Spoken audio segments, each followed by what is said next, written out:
Donc les relations au moment où l'islam apparaît n'ont pas changé entre juifs et musulmans ou juifs et chrétiens sur le moment. Ce qui a fait changer ces relations, ce sont les guerres qui ont été menées et qui ont mis face à face les populations dans des moments de crise. Depuis le pogrom du 7 octobre 2023 en Israël, les actes antisémites se sont multipliés partout dans le monde. Si cette intensité nous frappe, la haine des Juifs n'a semble-t-il rien de nouveau. Il faut remonter très loin dans le temps pour retrouver les origines de cette hostilité et de la persécution du peuple juif qui se manifeste à travers les siècles sous différentes formes. Au cœur de l'histoire vous propose une série spéciale en 5 épisodes pour revenir sur les origines de l'antijudaïsme et de l'antisémitisme depuis l'Antiquité jusqu'à la Shoah au XXe siècle. Le Moyen-Âge oscille entre moments pacifiés et épisodes d'hostilité anti-juifs. Alors comment peut-on appréhender les rapports entre les juifs, les chrétiens et les musulmans au Moyen-Âge ? Pour revenir sur cette perception propre à la période du Moyen-Âge, j'ai le plaisir d'accueillir Anne-Sylvie Goldberg, historienne et directrice d'études à l'EHSS. Bonjour Anne-Sylvie Goldberg. Bonjour. Commençons d'abord par l'Empire carolingien. On y trouve des communautés juives qui sont installées sur le territoire depuis longtemps. Comment cohabitent-elles avec les chrétiens ? Comment cohabitez-vous avec votre voisin de palier ? Moi, personnellement, sans lui parler, mais ça n'a pas grand intérêt. Je pense que les gens cohabitent et ont toujours cohabité selon des degrés de bon ou de mauvais voisinage variables selon les individus. Il n'y a pas de différence sensible au moment où les premiers juifs apparaissent entre eux et leurs voisins. Nous trouvons les premiers juifs dans les sources écrites à une époque assez lointaine, dans les sources archéologiques depuis l'Antiquité, mais nous avons connaissance de chartes qui sont données au moment de la succession, disons de la coupure de l'Empire de Charlemagne en 3 parties, qui autorise des individus juifs à s'installer dans certaines villes et dans certains lieux. Et c'est comme ça que nous avons mention de juifs. Sinon, nous avons mention d'individus juifs chez Grégoire de Tours, mais il parle d'un individu. Maintenant, nous ne savons rien de la manière dont vivaient les juifs avant au moins le Xe siècle. Au 7e siècle de notre ère, il y a une nouvelle religion monothéiste qui apparaît, c'est l'islam. Comment se passent à l'origine de cette nouvelle religion les rapports entre les musulmans et les juifs et les chrétiens et les musulmans ? Cette religion change la donne des rapports humains ? Alors, lorsqu'une nouvelle religion apparaît, elle n'est pas installée d'office. De la même manière que le christianisme ne s'est pas installé avec la conversion de Constantin, l'islam est apparu dans des régions où existaient déjà des populations, à la fois juives et arabes, qui avaient pour partage des religions un peu syncrétiques, notamment le christianisme, notamment le judaïsme, et sur le moment, ça n'a pas changé grand-chose. Les transformations au niveau général des populations sont des processus qui durent plusieurs siècles.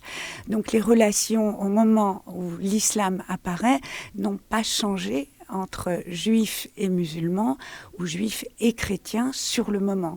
Ce qui a fait changer ces relations, ce sont les guerres qui ont été menées et qui ont mis face à face les populations dans des moments de crise, comme cela peut arriver lors des guerres et des émeutes et des événements critiques. Et quand vous parlez de ces premiers contextes de guerre qui mettent les populations face à face, elles sont liées à quoi, ces premières guerres qui opposent les juifs et les musulmans ou les chrétiens et les musulmans ? Eh bien, il faut remonter très loin. Autrefois, vous aviez une planète divisée entre Orient et Occident. Vous aviez d'un côté les Grecs, de l'autre côté, vous aviez l'Empire perse. Et puis, vous avez une population qui est à la fois dans l'Empire perse et dans l'Empire grec, et qui est formée par ceux qui se réclament d'une religion juive qui n'est pas encore celle que l'on connaîtra des siècles plus tard. Mais il y a des petites choses qui différencient ces populations les unes des autres, notamment des rites locaux, des croyances locales. Pour ce qui a trait aux populations arabes, une grande partie d'entre eux est chrétienne. Une grande partie aussi est juive et l'islam va recouvrir un petit peu tout ça. Maintenant, la conquête musulmane elle-même s'opère contre l'Empire de Byzance. Donc la première guerre qui est menée, l'une des premières guerres qui est menée par l'islam, qui est une guerre de conquête, à la fois territoriale et culturelle, se fait contre le christianisme. Or, les Juifs ayant été déjà bien persécutés par Byzance, et là nous sommes au Moyen-Orient, ce que les sources nous disent, les sources chrétiennes, nous indiquent que les Juifs se seraient alliés aux musulmans pour lutter contre les chrétiens. D'accord, très intéressant. Justement, revenons en Occident. Nous sommes maintenant au XIe siècle, dans l'Empire carolingien, et il y a une personnalité juive qui est assez connue, c'est le rabbin de Troyes, qui est considéré comme un homme très influent. Vous pouvez nous expliquer qui est ce personnage ? Alors, très influent, on n'en sait rien. Il a été très influent par la postérité à laquelle il a donné lieu. Pour ce qui concerne son époque, on sait qu'il était un rabbin reconnu. Était-il le seul pour son époque ? Nous ne le pensons pas, mais en tout cas, c'est celui qui a le plus marqué le judaïsme parce qu'il a rédigé des commentaires à la fois bibliques et talmudiques qui sont étudiés jusqu'à aujourd'hui. Mais nous savons également que ces textes ou ces exégèses ont servi aux lettrés et aux savants chrétiens. C'est en ce sens qu'il est aussi rentré dans la postérité. Mais était-il vraiment influent de son vivant ? Nous n'en savons pas grand-chose. En fait, nous ne savons rien de lui. Justement, au IXe siècle, l'évêque de Lyon, Agobard, écrit au roi Louis Ier le Pieux qu'il s'inquiète de voir les Juifs bien implantés dans la population. D'où vient cette crainte ? Est-ce qu'il craint justement l'influence des Juifs sur un plan culturel ou sur le plan des mœurs ? Alors, tout à l'heure, je vous ai dit qu'en fait, les religions s'implantaient pas du jour au lendemain, mais qu'il s'agissait toujours d'un processus lent. Lorsque le christianisme s'est répandu au cours de ce qu'on appelle l'évangélisation, cela a pris des siècles pour que les populations deviennent vraiment chrétiennes. Je vous ai dit également tout à l'heure que nous n'avions pas véritablement de sources avant une certaine période, mais nous avons des sources anti-juives qui commencent très tôt, dès que les pères de l'Église commencent à rédiger des textes. Or, la plupart des textes qu'ils rédigent pour définir ce qu'est un chrétien ou ce qu'est un bon chrétien ou ce que devrait être un chrétien se font à partir de l'image en négatif de ce qu'un juif est ou n'est pas. Donc un chrétien doit se définir essentiellement par le fait qu'il n'est pas juif. Mais dans les populations qui sont en cours d'évangélisation, et l'évangélisation ça dure des siècles, parce qu'il y a des croyances locales, des rituels locaux, il n'y a pas l'imprimerie, il n'y a pas le cinéma. On est dans des époques où tout se fait par l'oralité, par les récits au coin du feu notamment, ou par les prêches des curés le dimanche matin. Or, les curés sont pas vraiment des lettrés pour ce qui concerne le Haut Moyen-Âge. Certains ne savent ni lire ni écrire. Simplement, ils ont été éduqués oralement au christianisme. Et il se trouve que, d'après ce que nous dit Agobard, donc qui a rédigé les premiers textes français, je dirais, anti-juifs de l'époque, nous apprenons que des chrétiens, c'est-à-dire des gens qui se revendiquent du christianisme et qui se considèrent comme étant de bons chrétiens, ne comprennent pas grand-chose à la Bible, sauf lorsqu'ils vont écouter les rabbins qui leur expliquent ce qu'il y a dedans. Donc il y a une concurrence intellectuelle. Il y a une concurrence intellectuelle et c'est un peu aussi comme ça que l'on peut comprendre l'influence de Rachi. Parce que Rachi a expliqué la Bible parfois mot à mot et il s'est servi aussi de la langue qui était courante à son époque, qui est aujourd'hui considérée comme l'ancien français. Donc il s'exprimait et expliquait la Bible de manière à ce que même les lettrés, qui n'étaient peut-être pas aussi lettrés que lui, puissent en tirer des enseignements et les transmettre à leur tour. Au XIe siècle, le pape Urbain II lance un appel pour mener la première croisade afin de récupérer la zone du tombeau du Christ. Est-ce que vous pouvez nous rappeler en quelques mots le contexte de cette première croisade, comment elle s'organise ? Alors, le contexte, c'est le contexte qui a suivi la conquête notamment de Jérusalem par les musulmans, c'est-à-dire en fait la victoire de l'islam sur Byzance. et qui a laissé en fait une situation très houleuse au Moyen-Orient, c'est-à-dire qu'il y avait des allées et venues.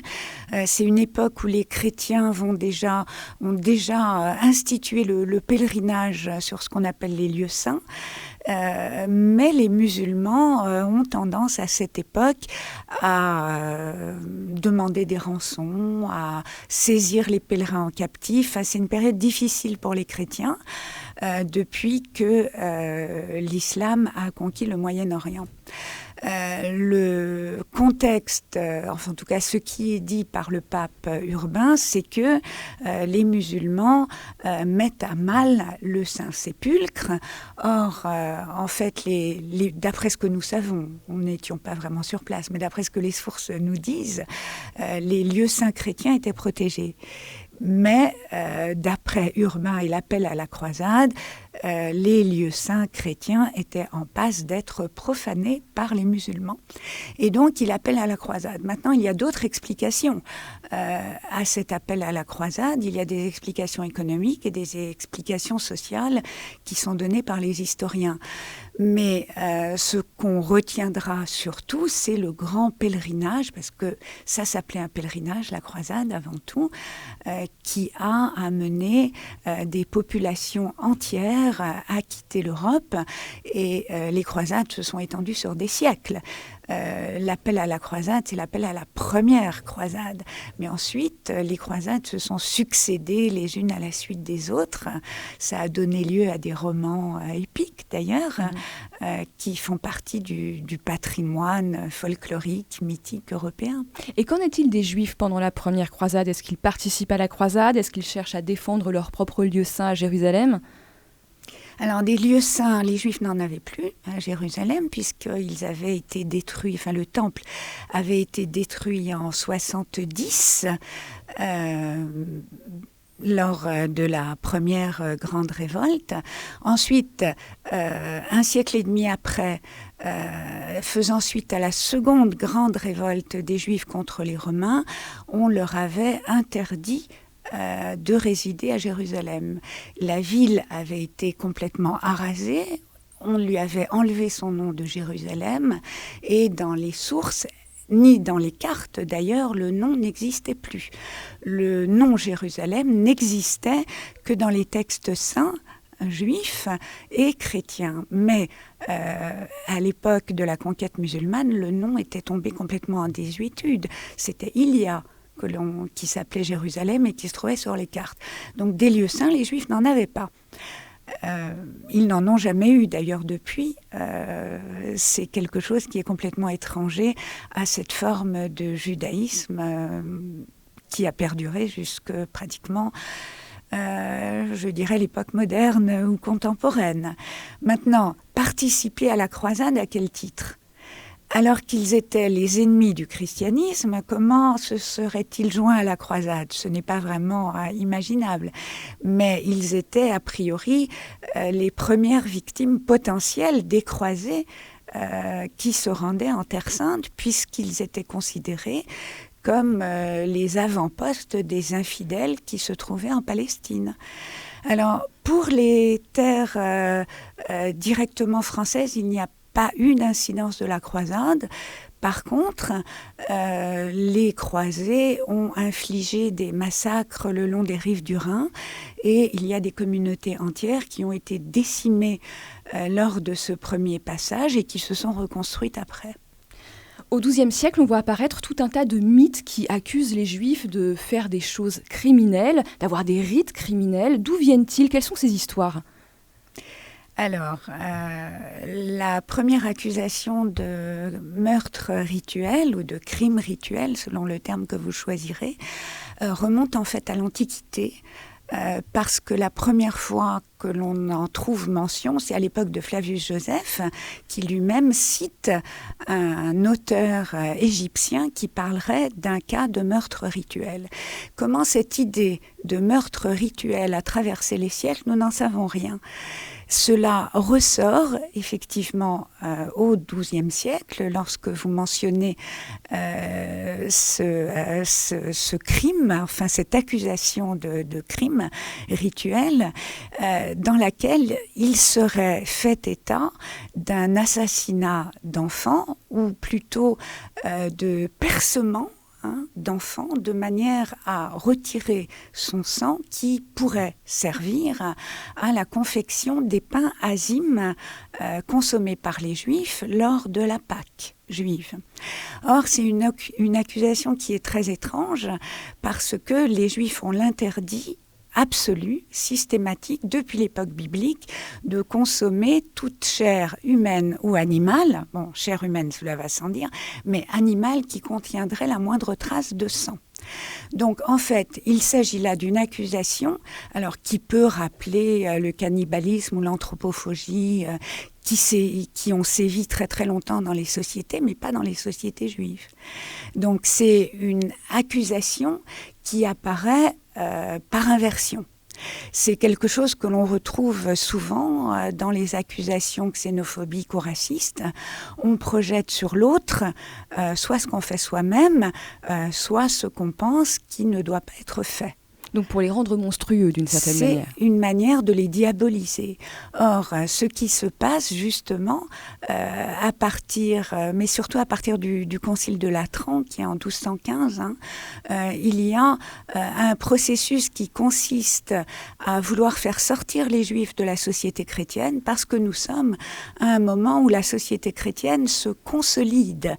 On ne sait pas à partir de quel moment les chrétiens sont tous devenus chrétiens, mais on sait à peu près à quel moment les monarchies deviennent des monarchies absolument chrétiennes. Ce qui se produit, ce qui ne se produisait pas justement au moment où Agobard se plaint au roi des comportements juifs. Le roi n'en avait pas grand-chose à faire, parce qu'il n'estimait pas que l'Église devait lui dicter sa loi. Par contre, bien plus tard, notamment au XIIe siècle, si l'on prend par exemple le cas de Louis IX, qui considère que sa royauté est essentiellement une royauté qui marche dans le droit fil des volontés divines, et qui va être...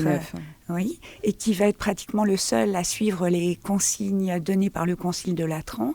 Il va chercher à éliminer de la société, c'est-à-dire de la trame sociale, de la cohabitation, de la coexistence qui existait jusque-là entre les Juifs et les chrétiens, cette population qui n'était pas distinguable auparavant. C'est la raison aussi pour laquelle on va commencer à vouloir marquer en quelque sorte les Juifs de façon à pouvoir les reconnaître. Alors avant d'en venir à ça, il y a d'autres mythes autour des Juifs qui sont colportés par les chrétiens justement pour les rendre monstrueux, pour montrer qu'ils sont les ennemis de la foi chrétienne. On leur reproche de profaner des hosties. J'imagine que c'est faux aussi. Je ne saurais pas vous dire si c'était vrai ou faux. Je sais que ça fait partie d'un répertoire d'accusations.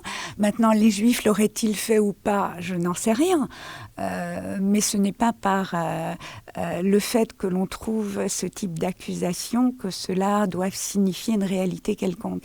Non, je pense que ce qu'il faut retenir, c'est qu'on est obligé d'établir un inventaire de monstruosités qui vont permettre d'extirper cette classe sociale que formaient les Juifs de la société chrétienne. Parce que ça devient très important pour la société chrétienne. Je vous rappelle que les chrétiens ont combattu toutes les hérésies. Mais le judaïsme n'est pas considéré comme une hérésie, parce que le christianisme, jusqu'à cette partie du Moyen-Âge, considérait, selon ce qu'avait écrit saint Augustin, que les Juifs devaient être préservés, qu'il ne fallait pas les tuer, parce qu'ils étaient les témoins authentiques de la vérité du christianisme. Donc c'est pour ça qu'on a toujours toléré les Juifs, alors qu'on a massacré tous les autres hérétiques.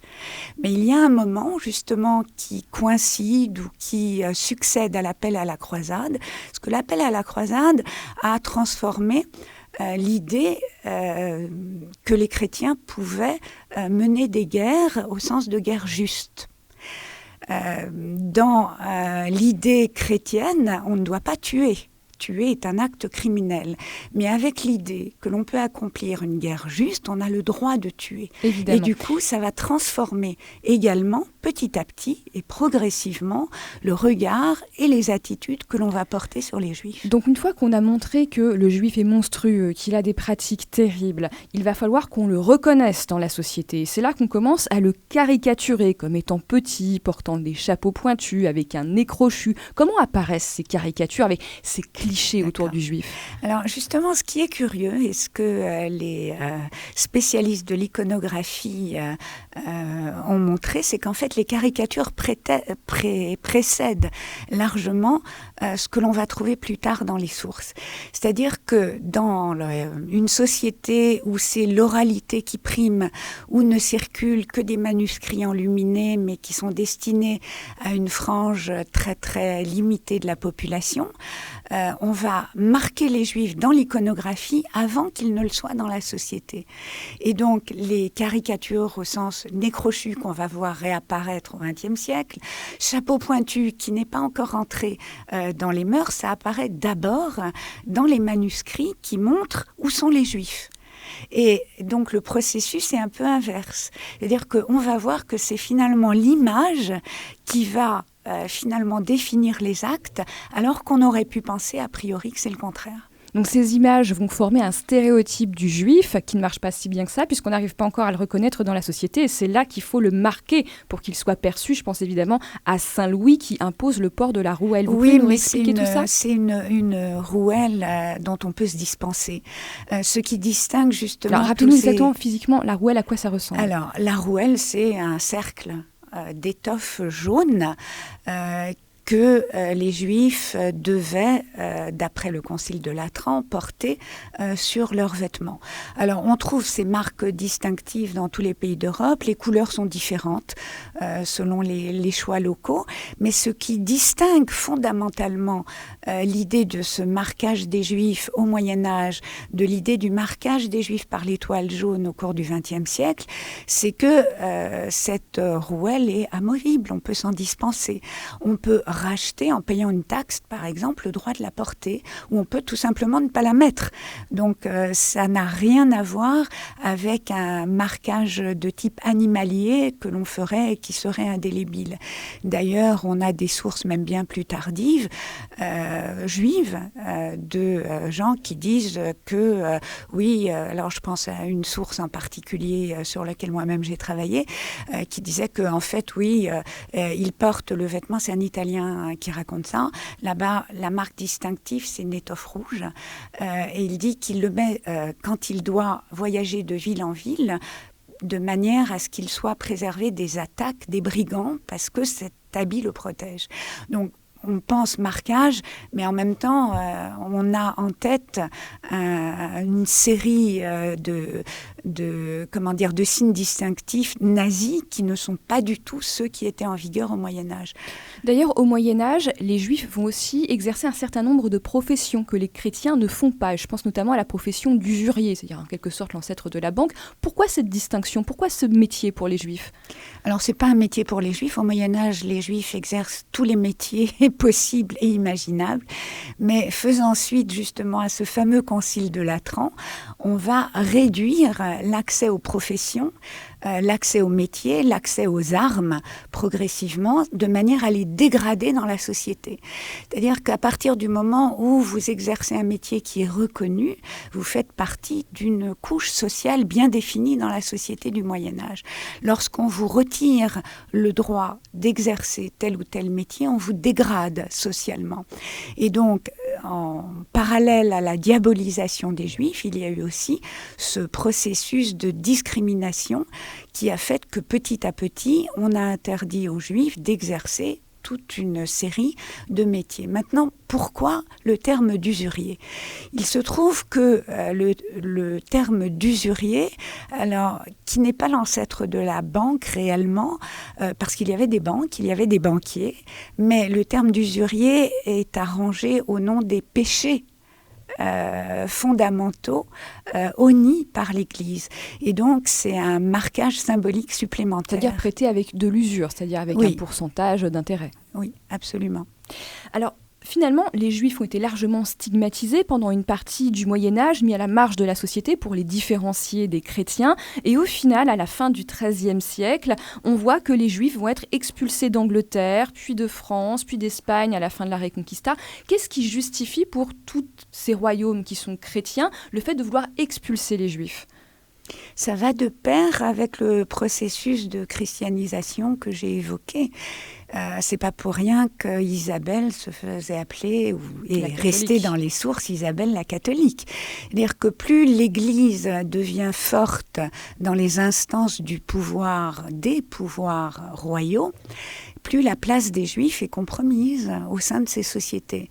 Maintenant, il y a toutes sortes de raisons qui sont à la fois économiques et théologiques qui ont incité les royaumes à se débarrasser, en tout cas légalement, parce que dans les faits, ils n'ont pas réussi vraiment à s'en débarrasser complètement, sauf peut-être en Espagne et encore.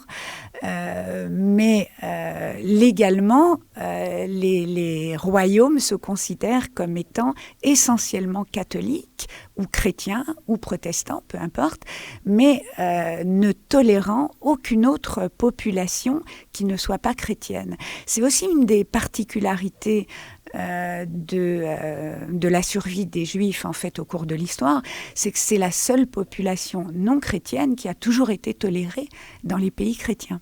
Il y a eu une volonté des royaumes chrétiens de convertir les Juifs au christianisme ?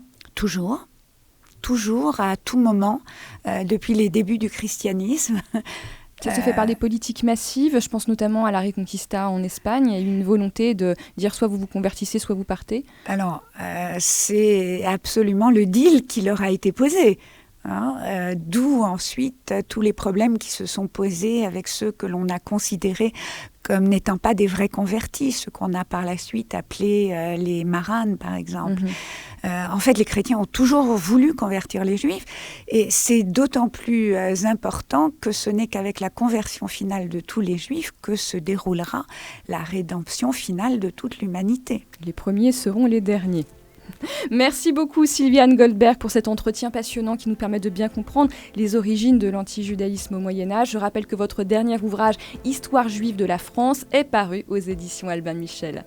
Merci à tous nos auditeurs d'avoir suivi le 2e épisode de cette série sur l'antijudaïsme et l'antisémitisme. On se retrouve très vite pour le 3e épisode. Quant à moi, je vous retrouve chaque jour sur votre plateforme d'écoute favorite, chaque week-end sur Europe 1 à 15h. Et pour cette émission, je remercie tout particulièrement la production avec Camille Bichler et Nathan Laporte, à la réalisation Julien Tarot et Pierre Casalo, à la direction artistique Julien Tarot. Les musiques originales, ce sont encore Julien Tarot, mais aussi Sébastien Guidis. À la communication et la diffusion, Kelly Decroix et Nathan Laporte. Et comme cet entretien est filmé, je remercie à la réalisation vidéo Jessica Fagard et pour les moyens techniques Thibaut de Robert. À très vite au cœur de l'histoire.